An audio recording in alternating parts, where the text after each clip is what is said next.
오늘의 새벽의 말씀은 로마서 9장 1절에서 마지막 33절까지입니다.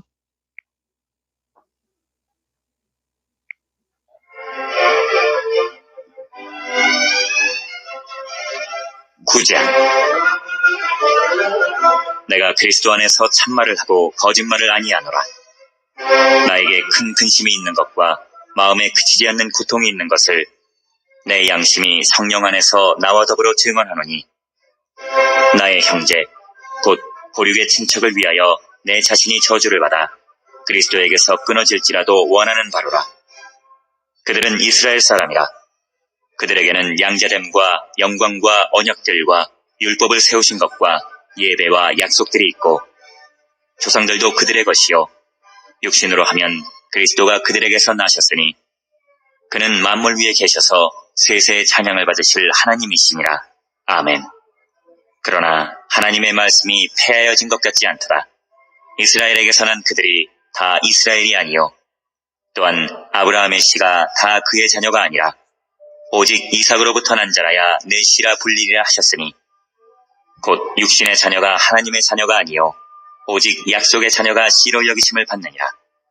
약속의 말씀은 이것이니, 명년 이때에 내가 이르리니 사라에게 아들이 있으리라 하시니라. 그뿐 아니라 또한 리브가가 우리 조상 이삭 한 사람으로 말미암아 임신하였는데, 그 자식들이 아직 나지도 아니하고 무슨 선이나 악을 행하지 아니한 때에 택하심을 따라주는 하나님의 뜻이 행위로 말미암지 않고 오직 부르시는 이로 말미암아 서게 하려 하사, 리브가에게 이르시되 큰 자가 어린 자를 섬기리라 하셨나니, 기록된 바 내가 야곱은 사랑하고 에서는 미워하였다 하심과 같으니라. 그런즉 우리가 무슨 말을 하리요? 하나님께 불의가 있느냐? 그럴 수 없느니라. 모세에게 이르시되 내가 긍휼히 여길 자를 긍휼히 여기고 불쌍히 여길 자를 불쌍히 여기리라 하셨으니, 그런즉 원하는 자로 말미암음도 아니요 다른 박질하는 자로 말미암음도 아니요 오직 긍휼히 여기시는 하나님으로 말미암음이니라. 성경이 바로에게 이르시되 내가 이 일을 위하여 너를 세웠으니 곧 너로 말미암아 내 능력을 보이고 내 이름이 온 땅에 전파되게 하려 함이라 하셨으니, 그런즉 하나님께서 하고자 하시는 자를 긍휼히 여기시고 하고자 하시는 자를 완악하게 하시느니라. 혹 내가 내게 말하기를 그러면 하나님이 어찌하여 허물하시느냐? 누가 그 뜻을 대적하느냐 하리니, 이 사람아, 내가 누구이기에 감히 하나님께 반문하느냐? 지음을 받은 물건이 지은 자에게 어찌 나를 이같이 만들었느냐 말하겠느냐? 도기장이가 진흙 한 덩이로 하나는 귀 쓸 그릇을 하나는 천이 쓸 그릇을 만들 권한이 없느냐? 만일 하나님이 그의 진노를 보이시고 그의 능력을 알게 하고자 하사 멸하기로 준비된 진노의 그릇을 오래 참으심으로 관용하시고, 또한 영광받기로 예비하신 바 긍휼의 그릇에 대하여 그 영광의 풍성함을 알게 하고자 하셨을지라도 무슨 말을 하리요? 이 그릇은 우리니 곧 유대인 중에서뿐 아니라 이방인 중에서도 부르신 자니라. 호세아의 글에도 이르기를 내가 내 백성 아닌 자를 내 백성이라, 사랑하지 아니한 자를 사랑한 자라 부르리라. 너희는 내 백성이 아니라 한 그곳에서 그들이 살아계신 하나님의 아들이라 일컬음을 받으리라 함과 같으니라. 또 이사야가 이스라엘에 관하여 외치되 이스라엘 자손들의 수가 비록 바다의 모래 같을지라도 남은 자만 구원을 받으리니, 주께서 땅 위에서 그 말씀을 이루고 속히 시행하시리라 하셨느니라. 또한 이사야가 미리 말한 바 만일 만군의 주께서 우리에게 씨를 남겨두지 아니하셨더라면 우리가 소돔과 같이 되고 고모라와 같았으리로다 함과 같으니라. 그런즉 우리가 무슨 말을 하리요? 의를 따르지 아니한 이방인들이 의를 얻었으니 곧 믿음에서 난 의요 의의 법을 따라간 이스라엘은 율법에 이르지 못하였으니 어찌 그러하냐? 이는 그들이 믿음을 의지하지 않고 행위를 의지함이라. 부딪힐 돌에 부딪혔느니라. 기록된 바 보라, 내가 걸림돌과 거치는 바위를 시온에 두노니 그를 믿는 자는 부끄러움을 당하지 아니하리라 함과 같으니라.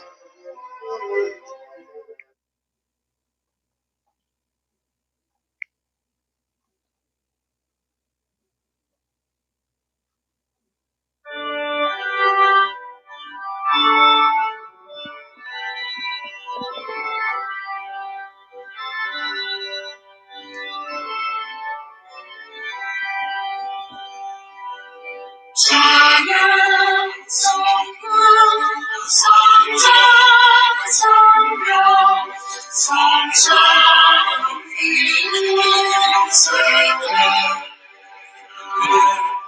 영원히 하늘까지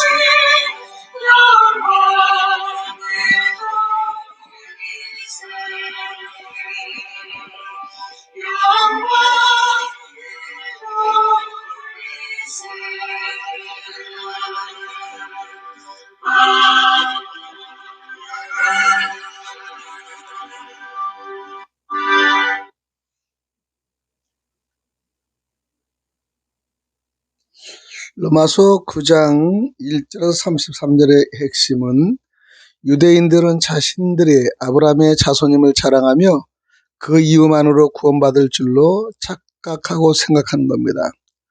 그러나 바울은 말합니다. 그리스도 안에서 택함 받은 자들만이 진정한 하나님의 자녀임을 알려주는 것입니다. 고대 근동의 가부장적 사회에서 아들이 없는 경우에 양자를 맡는 것은 중요한 사회 제도였죠. 헬라와 로마 사회에서도 원하기만 하면 노예조차 양자로 삼을 수 있었습니다. 이렇게 해서 양자된 자는 아버지의 가산을 상속받는 특권을 누리게도 되죠. 이건 엄청난 축복입니다. 이런 측면에 비추어 바울은 성도를 하나님의 영적 자녀인 양자로 칭하였습니다. 성도는 하나님의 받아들인 그리스도 안에서 그분의 영광에 참여하기 때문입니다. 바울의 그리스도 묘사는 9장 5절인데요. 바울은 그리스도를 이스라엘 혈통에서 나셨으며 또한 만물 위에 계시고 세세 영원토록 찬양받으실 하나님으로 묘사합니다. 즉 바울은 로마서 9장 5절의 본절에서 예수 그리스도의 인성과 신성을 아울러 말하고 있는 것이죠. 또 9장 7절에는 아브라함의 씨에 대해서 말씀을 드리는데 이는 단순한 혈통적 후손이 아니라 아브라함에게 주어진 약속의 말씀으로 말미암아 태어난 자녀를 말하는 것이죠. 그래서 로마서 9장 7절에서는 바울은 약속의 자손 이삭을 특별히 그 예로 들고 있습니다. 약속의 자손 이삭은 너무나 잘 알고 있지 않습니까? 이로 볼 때 하나님의 자녀란 혈통이나 육적이나 사람의 뜻으로 나지 않고 오직 하나님으로부터 난 자들임을 알 수 있습니다. 요한복음 1장 12절의 말씀을 참조하시기 바랍니다. 그러다 보니 이스마엘과 이삭 두 사람은 틀림없는 아브라함의 혈육이요 후예는 사실입니다. 그러나 하나님은 이스마엘과 그의 어미 하가를 아브라함 집에서 쫓아내십니다. 여기서 아브라함의 약속된 축복과 하나님의 선택이 따로 있음을 우리가 배웁니다. 창세기 17장 20절의 말씀을 우리가 참조하시기 바랍니다. 세 번째는 하나님의 선택이 로마서 9장 13절에서 17절입니다. 에서는 미워하였다라는 말은 에서가 하나님께서 선택하신 대상이 아님을 의미합니다. 그러므로 하나님의 관심 대상이 된다는 사실만으로도 항상 감사하는 삶을 살아야 함을 우리는 이 본질에서 알 수가 있습니다. 또한 하나님께서는 바로를 세우실 때도 그를 통해서 이스라엘 백성을 구원하시는 하나님의 능력을 나타나시고 또 당신의 이름을 온 세상에 전파하시는 데 목적이었습니다. 이것이 출애굽기 9장 16절의 말씀이죠. 하나님께서는 이렇게 하나님을 믿고 섬기는 자들뿐만 아니라 대적하는 자들을 통해서도 당신의 영광을 나타내시는 분을 로마서 9장의 13절 17절에서 우리가 알 수 있죠. 그 다음에 19절 24절 이후에는 토기장에 비유해서 말씀하시는데 우리는 피조물인 인간이 하나님께 헌신해야 하고 순종해야 하며 운명이 하나님께 달려있음을 우리는 배웁니다.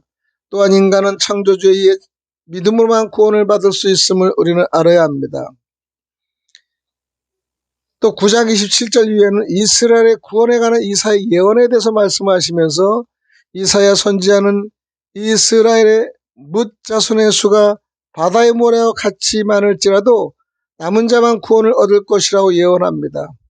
이 약속은 본래 아수르의 침략으로 되어 포로되어간 이스라엘 백성의 귀환을 배경으로 하고 있으니 바울은 이 말씀을 이스라엘의 구원의 문제와 연관시키고 있습니다.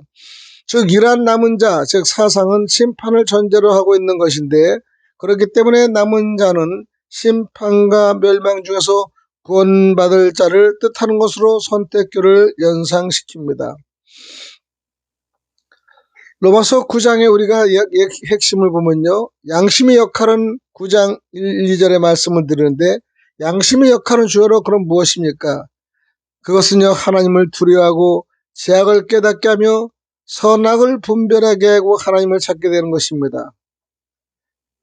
9장 5절에 보면 바울은 그리스도를 어떤 분으로 묘사하고 있었을까요? 이스라엘 혈통에 나셨으며 또한 만물 위에 계셔 세세 영원토록 찬양을 받으실 하나님이라고 말씀하십니다. 바울은 예수 그리스도의 인성과 신성을 아울러 말하고 있다는 것을 이 절에서 알 수가 있습니다. 그러면 아브라함의 씨란 무엇일까요? 아브라함 씨는 단순한 혈통적 후손이 아니라 아브라함에게 주어진 약속의 말씀으로 말미암아 태어난 자녀를 말하는 것입니다. 그래서 로마서 9장 7절에 보면은 바울은 약속의 자손 이삭을 특별히 예로 들고 있지 않습니까? 이래 볼 때 하나님의 자녀란 혈통이나 육적이나 사람의 뜻으로 나지 않고 오직 하나님으로부터 난 자들임을 알 수가 있습니다. 참조한 요한복음 1장 12절의 말씀을 참조하시기 바랍니다. 또한 토기장의 비유를 통해 얻을 수 있는 교훈은 무엇일까요? 로마서 9장 9절에서 24절 내용을 보면 피조물인 인간은 하나님께 헌신해야 하고 순종해야 하며 운명이 하나님께 달려있음을 배워야 한다는 것입니다. 즉 말하면 우리들은 하나님께 헌신해야 하고 순종해야 하며 운명이 하나님께 달려있다는 것을 우리가 느끼고 배워야 되는 것. 우리가 운명을 거슬러 갈 수는 없습니다. 인간은 창조주의 믿음으로만 구원을 받을 수 있음을 분명히 알아야 됩니다. 또 왜 에서는 미워하였다는 말의 의미는 무엇입니까? 에서는 왜 미워했습니까? 하나님의 사랑의 하나님이신데 그것은 에서가 하나님의 감정적 차원의 미움의 대상이라는 것이 아니라 하나님께서는 선택하시는 대상이 아님을 의미하는 겁니다. 그러므로 하나님의 관심 대상이 된다는 사실만으로도 항상 감사하는 삶을 살아야 함을 우리가 알 수 있습니다. 여러분은 하나님의 관심 대상이 됐다는 것에서 감사하시기 바랍니다. 또 하나님께서는 바로를 세우신 목적은 로마서 9장 17절의 내용을 보면요, 그를 통해서 이스라엘 백성을 구원해내시는 하나님의 능력을 나타내시고 또한 당신의 이름을 온 세상에 전파하시려는 데 목적이 있습니다.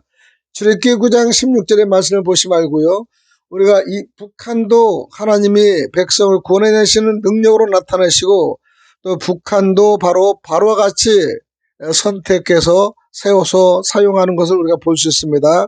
하나님께서는 하나님을 믿고 섬기는 자들뿐 아니라 대적하는 자들까지도 통해서라도 당신의 영광을 통해서 영광을 나타내시는 겁니다. 국률의 그릇이란 로마서 9장 24절을 보면은 진노의 그릇이 회개하지 않는 사람을 가리키는 말인데, 반해 국률의 그릇은 우리 곧 유대인 중에서뿐 아니라 이방인 중에서도 부르신 자를 가리킨다는 것이죠. 성령의 내적 소명에 의해서만이 국률의 그릇으로 여김을 받게 됩니다. 그러면 이사야 선지자는 이스라엘 구원에 대해 어떻게 예언했을까요? 9장 27절의 말씀을 보면 이스라엘 뭇자손의 수가 바다의 모래같이 많을지라도 남은 자만 구원을 얻을 것이라는 것이에요. 남은 자만. 이 약속은 본래 하나님의 아수르 침략으로 포로되어간 이스라엘 백성의 기한을 배경으로 하고 있으니 바울은 이 말씀을 이스라엘 구원의 문제와 연관시키고 있다는 것입니다. 즉 남은 자 사상은 심판을 전제로 하고 남은 자는 심판과 멸망 중에서 구원받을 자를 뜻하는 것으로 선택교를 연상시킨 겁니다. 기도드리겠습니다.